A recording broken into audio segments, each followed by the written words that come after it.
सुबह के 8 बजे हैं। अरविंद बाहर जाने के लिए जल्दी से नाश्ता खत्म कर रहा है। इस बीच राशिका फ्रिज से टेबल पर पानी की बोतल लाती है। तुम इतनी जल्दी क्यों उठ जाती हो बेटा? अपनी बहन की तरह कुछ देर और क्यों नहीं सोती? 8 या 9 बजे तक? हाँ, बड़े कहते हैं अगर लड़कियां देर तक सोती हैं तो घर में बदकिस्मती आती है पापा। हनी उठकर डाइनिंग एरिया में आती है। तुमने सही कहा, लेकिन तुम्हारे होने से बदकिस्मती ऑलरेडी है। तुम अपनी छोटी बहन से इस तरह बात करती हो? बेशक वो मेरे बाद पैदा हुई है तो छोटी बहन ही हुई। मुझसे पहले पैदा होती तो मुझसे बड़ी होती। तुम अपनी लाडली पेट के सामने मेरा अपमान कर रही हो। ये बिल्कुल सही बात नहीं है। अच्छा, तो अब तुम्हारी बहन तुम्हारे लिए एक पालतू जानवर बन गई है, तो तुम उसकी बहन बनकर क्या बनोगी? और हम जो तुम्हारे माँ बाप हैं? मुझे नहीं पता, लेकिन मैं एक इंसान हूँ ये पता है। हनी ये कहकर वहां से चली जाती है और बाहर लॉन में पहुंचती है। अरविंद उसे देखता है, अंकिता भी। अंकिता के मना करने के बावजूद राशिका घर की सफाई करने लगती है।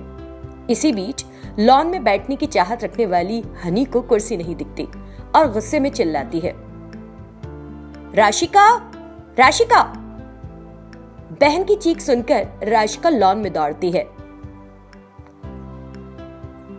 क्या तुम्हारे कानों में कीड़ा लग गया है? चिल्लाना नहीं सुन पा रही हो? कितनी बार बुला चुकी हूँ अब तक, तुम्हें सुनाई नहीं देता है क्या? मुझे लगता है कि मैं हर दिन ठीक से नहाती हूँ, इसीलिए मेरे कानों में कोई मोम, नाक में कोई बूगर और आंखों में कोई पस नहीं होगा। क्यों बुला रही थी? मैं घर के अंदर काम कर रही थी। क्या इसका मतलब है कि ये सारी गंदगी मेरे चेहरे पर है? ऐसा तो नहीं कहा मैंने। मैं जो कुछ भी कहती हूँ तुम उस पर कुछ ज्यादा ही सोच लेती हो। दीदी बताओ ना, किस काम के लिए बुलाया था? मैं सफाई कर रही थी। तुम घर की देखभाल करोगी तो मेरी देखभाल कौन करेगा? हाँ, मैं अपने काम का खुद ध्यान रखती हूँ। मासी और पापा अपना काम संभालते हैं। तुमको भी अपनी जरूरतों का ध्यान रखना चाहिए। बेहतर होगा करना शुरू कर दो, नहीं तो चीजें बाद में तुम्हारे लिए मुश्किल हो जाएंगी, मान लो। हनी को यह सुनकर बहुत गुस्सा आ गया और उसने राशिका के चेहरे पर थप्पड़ मार दिया। उसकी उंगलियां राशिका के चेहरे पर छप गईं। ये सब होते माँ और बाबा ने देखा। अरविंद वहां पर नाराज होता हुआ आया। बिना वजह क्यों मारा उसे? हाँ, ये कोई तरीका है बात करने का? मैं बहुत पहले से लॉन में आ चुकी हूँ, बैठने के लिए एक भी कुर्सी नहीं है। कौन करेगा ये सब? मैं? अगर तुमको कुछ चाहिए तो तुमको पूछना चाहिए। थप्पड़ क्यों मार रही हो? अगली बार जब मैं लॉन में आऊंगी तो आप देखिएगा कि पहले से यहाँ कुर्सी रखी होगी। इसीलिए मैंने उसे थप्पड़ मारा, ताकि उसे याद रहे कि उसे काम करना है। अगर तुम उससे ढंग से रहो तो मुझे तुमसे ये कहने की जरूरत नहीं होगी। क्या मैं अभी अच्छी नहीं हूँ? सांप की तरह दिख रही हूँ क्या आपको? पापा, काम पर निकलते समय तुम्हें इस बहस में पड़ने की जरूरत नहीं। वैसे भी आपके जाने के बाद हम दोनों ही घर में रहते हैं, एक दूसरे का ख्याल कर लेंगे। बहन ने ही तो मारा है ना, किसी और ने तो नहीं। आप चाहिए अपना काम कीजिए। सही कहा राशिका ने। हालांकि छोटी है उम्र में, लेकिन समझदारी की बात करती है। अरविंद जाओ। अरविंद अपना काम करने के लिए चला जाता है। अंकिता बात करने के लिए हनी के पास जाती है, जबकि राशिका चुपचाप हनी के लिए कुर्सी लाने चली जाती है। तुम राशिका से एक नौकर से भी ज्यादा बुरे तरीके से क्यों पेश आती हो, जबकि वो तुम्हारा कितना ख्याल रखती है? एक दिन जब हमें बाहर जाना था और तुमको बुखार था, क्या तुम्हें याद है क्या हुआ था? हाँ, मुझे याद है, क्योंकि मैंने तुम लोगों से कहा था कि ठंडी पट्टियां रखो और मेरे हाथों और पैरों की मालिश करो। ठीक है, और बाद में क्या हुआ, क्या वो याद है? अरे हाँ, मुझे नींद आ गई थी। तुम्हें बहुत तेज बुखार था। राशिका दौड़ी और डॉक्टर को बुलाकर लाई। तुम्हारी एक माँ की तरह सेवा की। रात भर जागकर तुम्हारे तापमान का ख्याल रखा। अगर मैं एक हफ्ते के लिए भी दूर रहूं तो मुझे चिंता करने की कोई जरूरत नहीं, क्योंकि तुम्हारी बहन मुझसे कहीं ज्यादा तुम्हारा ख्याल रखती है। तुम्हें उसकी कद्र होनी चाहिए, है ना? उसने मुझ पर जो उपकार किया उसके लिए आप मुझसे क्या उम्मीद रखती हैं? क्या मैं उसे इस काम के लिए 100 रुपए दूं, या मैं फूलों की माला लाकर उसे पहनाऊं, या मैं उसकी प्रशंसा में एक गीत गाऊं? आप मुझसे क्या उम्मीद करती हो मम्मा? क्यों इतनी तारीफ करती हो उसकी बात बात पर? मुझे नहीं लगता कि तुम्हारा दिमाग कभी सही काम करता है। हनी से चिढ़कर अंकिता अपने कमरे में चली जाती है। इस बीच राशिका लॉन में होने के लिए हनी के लिए बैठने के लिए प्लास्टिक की कुर्सी लाती है। हनी उस पर बैठ जाती है। जाओ और मेरा टूथब्रश और पेस्ट ले आओ। मुझे पहले से पता था कि तुम मुझसे उसके लिए पूछोगी, इसलिए मैं पहले से ही लेकर आई हूँ। वो टूथब्रश पर पेस्ट लगा हुआ उसे देती है। ठीक है, तुम मेरे लिए ब्रश और पेस्ट ले आई, लेकिन वॉश बेसिन का क्या? मुझे अपने दांत कहाँ ब्रश करने होंगे? पेस्ट को लॉन में थूकूंगी क्या, या सड़क पर चलने वाले लोगों पर? बोलो। बहन, बेहतर होगा कि तुम 4 कदम चलो और वहाँ वॉश बेसिन में ब्रश कर लो।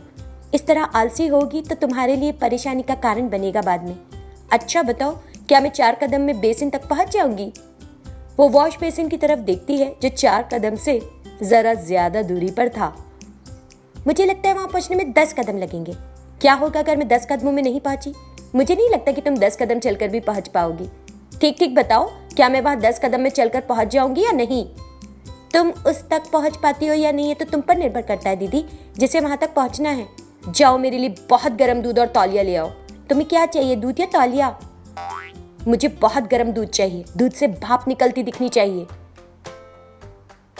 इतना गर्म दूध पियोगी दीदी तो तुम्हारा मुंह जल जाएगा। अगर मेरा मुंह जल भी जाए तो तुम हो ना देखभाल करने के लिए, तो जाओ और एक बूंद भी गिराए बिना मेरे लिए दूध लेकर आओ। अगर तुमने गिराया तो, अगर मुझसे छलक गया तो मैं तुम्हें इससे मारूंगी नहीं, लटका दूंगी सीधा। अगर मैं मर जाऊंगी तो तुम्हारे काम कौन करेगा? मैं भी यही सोच रही हूँ। जाओ और दूध लेकर आओ। जब लड़कियां आपस में बहस कर रही थी, अंकिता जो अखबार पढ़ने का नाटक कर रही थी, बातचीत को सुन लेती है और मन में सोचती है, मुझे लगता है कि हनी के दिल में राशिका के लिए प्यार तो है, लेकिन हनी उसे राशिका को दिखाना नहीं चाहती। देखते हैं वो प्यार कब सामने आता है। राशिका दूध के गर्म गिलास को बहुत सावधानी से लॉन में लाने की कोशिश करती है, लेकिन तब तक आधा दूध ग्लास में रह पाता है और आधा प्लेट पर गिर जाता है। मुझे पहले से पता था कि ऐसा होगा। क्या आज तक मुझे कभी पूरा ग्लास दूध मिला है? मुझे लगता है कि तुम हमेशा आधा ग्लास खुद पी जाती हो जब भी तुमसे कुछ लाने को कहती हूँ। मैं नहीं पीती दीदी, तुम चाहे जो भी मांगो, दूध हो, चाय हो, फलों का रस या पानी, जब तक मैं तुम्हारे पास पहुंचती हूँ वो गिर जाता है और फिर तुम मुझ पर पी जाने का इल्जाम लगाती हो। ये क्या ठीक बात है दीदी? आप मुझसे बड़ी हो ना। आज से तुम उस छड़ी के सहारे के बिना चलोगी, तुम्हारे लिए यही सजा है। हनी राशिका की छड़ी को ले लेती है। राशिका जमीन पर गिर जाती है। ये देखकर हनी हंसती है और अपने कमरे में चली जाती है। 10 मिनट के बाद हनी राशिका की छड़ी उठाकर उसके पास आती है।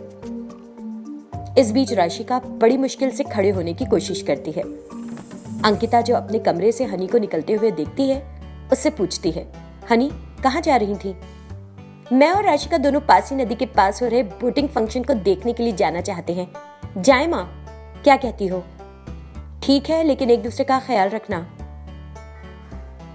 ओके माँ, हम ख्याल रखेंगे। राशिका और मधु दोनों नदी के पास पहुंच जाते हैं। राशिका देखती है कि वहां कोई बोटिंग नहीं हो रही। वो एक कोने में खड़ी होकर चारों ओर देखती है। दीदी, मुझे यहाँ कोई बोटिंग होती नहीं दिख रही है। सच है, कुछ नहीं हो रहा है यहाँ पे। ये कहकर हनी राशिका को पानी में धकेलने की कोशिश करती है। राशिका जो साइड में हो जाती है, हनी खुद ही पानी में गिर जाती है। क्योंकि हनी तैरना नहीं जानती, वो डूबने लगती है।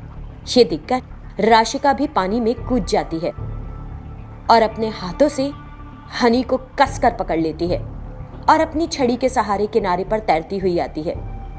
इस घटना को देख वहां से गुजर रहा एक किसान उनकी ओर भागकर आया।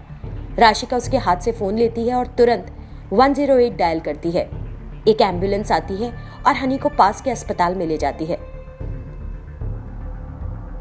राशिका वहां के डॉक्टरों को सब कुछ समझाती है।